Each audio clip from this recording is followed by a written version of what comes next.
El Señor esté con vosotros. Y con tu espíritu. Lectura del Santo Evangelio según San Juan. Gloria a ti, Señor. En aquel tiempo muchos judíos que habían venido a casa de María al ver lo que había hecho Jesús, creyeron en él. Pero algunos acudieron a los fariseos y les contaron lo que había hecho Jesús. Los sumos sacerdotes y los fariseos convocaron al Sanedrín y dijeron: ¿qué hacemos? Este hombre hace muchos signos. Si lo dejamos seguir, todos creerán en él. Y vendrán los romanos y nos destruirán el lugar santo y la nación. Uno de ellos, Caifás, que era sumo sacerdote aquel año, les dijo: vosotros no entendéis ni palabra, no comprendéis que os conviene que uno muera por el pueblo y que no perezca la nación entera. Esto no lo dijo por propio impulso, sino que por ser sumo sacerdote aquel año habló proféticamente, anunciando que Jesús iba a morir por la nación, y no solo por la nación, sino también para reunir a los hijos de Dios dispersos. Y aquel día decidieron darle muerte. Por eso Jesús ya no andaba públicamente entre los judíos, sino que se retiró a la región vecina al desierto, a una ciudad llamada Efraín, y pasaba allí el tiempo con los discípulos. Se acercaba la Pascua de los judíos, y muchos de aquella región subían a Jerusalén antes de la Pascua para purificarse. Buscaban a Jesús y estando en el templo se preguntaban: ¿qué os parece? ¿Vendrá a la fiesta? Los sumos sacerdotes y fariseos habían mandado que el que se enterase de dónde estaba les avisara para prenderlo. Palabra del Señor. Gloria a ti, Señor Jesús. Estamos ya a las puertas de la Semana Santa. Esta noche ya empieza el Domingo de Ramos. Es la entrada de Jesús en Jerusalén, ya entra como rey y saldrá como rey. El rey en la cruz, este es Jesús Nazareno, el rey de los judíos, pondrá el encabezamiento de la cruz. Y antes vendrá lo que es el juicio, y el juicio viene ya predeterminado, lo vemos en la lectura de hoy. Estamos casi tocando a este Domingo de Ramos, poco tiempo antes. Pero ya se va acercando la Pascua, ya al final lo hemos leído, como la gente casi hacía apuestas: vendrá a la Pascua, no vendrá a la Pascua. Y Jesús, antes de eso, poco antes de eso, estaba, como sabéis, ha resucitado a Lázaro. Y muchos judíos que venían de casa de María, de Lázaro, creyeron en Jesús. Dice, pero algunos acudieron a los fariseos a explicarle lo que había pasado. Recordemos que los sacerdotes del Sanedrín, por el Sanedrín habían sacerdotes y no sacerdotes. Habían fariseos y saduceos. La mayoría de los saduceos eran los sacerdotes del templo. No todos los sacerdotes eran saduceos, pero la gran mayoría sí. Y se les presentan y les explican los milagros que están pasando. Ha resucitado a Lázaro. Y es muy curioso la postura que toma el Sanedrín, los sumos sacerdotes.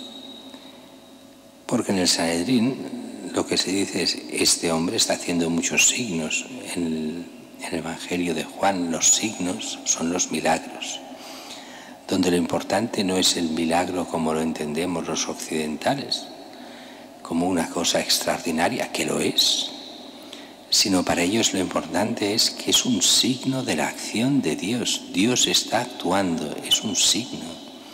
Jesús, los milagros son un signo de que Jesús es el Hijo de Dios, que Dios actúa por medio de él. Y lo están viendo claro, han visto tantos milagros, tantos signos, que ya no pueden negarlos. Entonces ahora el problema es: si lo dejamos seguir, todos creerán en él, o sea, creerán que es el Mesías, y el Mesías que ha de venir, o sea, el nuevo rey de Israel. Así que es una declaración de guerra contra los romanos. Y así nos destruirán el lugar santo, destruirán la nación de Israel. Entonces, ante esto, ¿qué hacer? Y es Caifás, sumo sacerdote, un corrupto total, dicen en aquella época, pero es igual. Era el sumo sacerdote que profetiza, queriendo decir una cosa y dice la otra. Vosotros no entendéis ni palabra, no comprendéis que conviene que uno muera por el pueblo y que no perezca la nación entera. Claro, Caifás lo dice en un sentido totalmente contrario al que es la profecía, pero hace una profecía. Él lo dice en el sentido de que, bueno, antes de que tengamos una guerra y tal, más vale que muera uno y que no haya guerra y que no se destruya todo. Pero la profecía en el fondo dice otra cosa. Conviene que Jesús muera por todo el pueblo, porque así Él salvará al pueblo. Es la muerte salvadora de Cristo que muere por los pecados también de Caifás. Y para darnos vida eterna a aquellos que nos acerquemos a Él, aquellos que nos dejemos llevar por Él. Y así no perezca la nación entera. Es mucho más que la nación de Israel, el nuevo Israel, la Iglesia abierta a la salvación para todos los hombres que quieran creer en Cristo. Dijo, esto lo digo ya yo, lo de ahora es el sentido último, es lo que celebraremos ahora en las fiestas de Pascua. Cristo, que se da la muerte, asume los pecados de todos para que podamos tener vida aquí y vida eterna. Y dice que el texto, Juan, que no lo dijo solo por impulso propio, sino como sumo sacerdote. Y que sería no solo para la nación, sino para reunir a los hijos de Dios dispersos. Estos hijos de Dios dispersos es la profecía de la primera lectura que hemos leído. Pero en el Nuevo Testamento tiene un significado superior. El Hijo de Dios, los hijos de Dios dispersos son todos los que creerán en Cristo por medio de la Iglesia, reunidos en Cristo por la salvación que nos da en la cruz.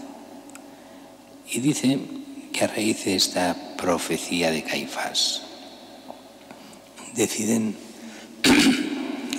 dar muerte a Jesús. Así que Jesús, momentáneamente, hasta que no sea su hora, no aparecerá públicamente allí. ¿Cuándo es su hora?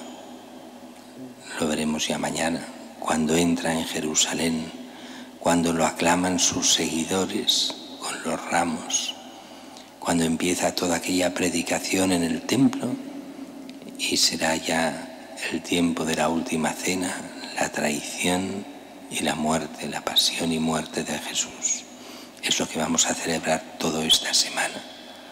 Pero nada de eso tendría sentido si no celebrásemos la noche de Pascua, la gran misa de los cristianos, la gran celebración, la vigilia pascual, donde celebramos espléndidamente el gran misterio de la fe, la resurrección de Cristo, aquello que hace que todo lo que ha pasado tenga sentido. Toda la muerte ha sido en beneficio nuestro, la muerte de Cristo, para que pagando Él por nuestros pecados, podamos también nosotros un día llegar a la resurrección y la vida eterna.